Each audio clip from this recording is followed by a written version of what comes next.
অনিয়মের কারণে বরগুনায় স্থবির হয়ে রয়েছে স্থানীয় সরকার প্রকৌশল অধিদপ্তরের নির্মাণাধীন ২৬টি সেতুর কাজ। এলাকাবাসীর দাবি, বারবার সময় বাড়িয়ে ৫ বছরে কাজ হয়েছে মাত্র ৬০ থেকে ৭০%। এতে চলাচলে ভোগান্তিও বেড়েছে। কোথাও কোথাও এসব সেতুগুলোর আংশিক কাজ করে লাপাত্তা সংশ্লিষ্ট ঠিকাদার। ইমরান টিটুর প্রতিবেদন।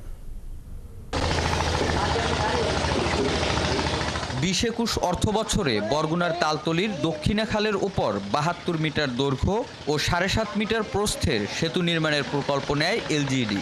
৭ কোটি টাকা ব্যয়ের সেতুর টেন্ডার পায় বরিশালের আমির ইঞ্জিনিয়ারিং কর্পোরেশন।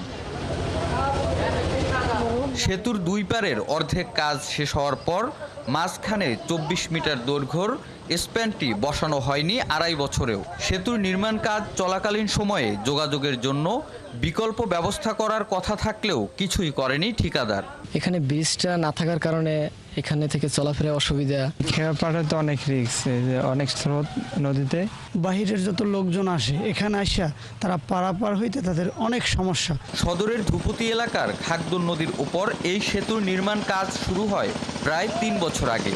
কার্যাদেশ পেয়েছিলেন স্থানীয় ঠিকাদার সগির হোসেন, তবে তিনিও ফেলে রেখেছেন নির্মাণ কাজ। এতে গৌরীচন্না ও ফুলঝুরি ইউনিয়নের অসংখ্য মানুষ পড়েছেন ভোগান্তিতে। এই ব্রিজ চলমান অবস্থায় ৩ বছর চলে, কিন্তু কবে যে আর শেষ হইবে এর কোনো নিশ্চয়তা নেই। এখানে একটা প্রতিষ্ঠান আছে, স্কুল এবং মাদ্রাসা, সবকিছু নিয়ে খুবই একটা ভোগান্তির ভিতরে আছি আমরা। বরগুনা সদরে ১১টি, আমতলী উপজেলায় 7টি, বেতাগীতে 5টি এবং তালতলী, পাথরঘাটা ও বামনা উপজেলায় 1টি করে সেতু নির্মাণ কাজ ফেলে রেখেছে ঠিকাদাররা। কাজ শুরুর পর থেকে 1 বছরের মধ্যে হস্তান্তরের নিয়ম থাকলেও 4 বছরেও কাজ শেষ করেনি ঠিকাদার। রিস্কা দেন না ঠেলে, আপনারাই তো দেখলেন ঠেলে আর অটো উঠাইছে, এই অবস্থা। অ্যাক্সিডেন্ট, মানুষ চলতে পারে না, আসতে পারে না। টানা 5 বছর ধরে এই দুর্ভোগ পোয়াইতেছে। এলাকাবাসী হাসপাতালে রোগী নিতে যাইতে কত কষ্ট।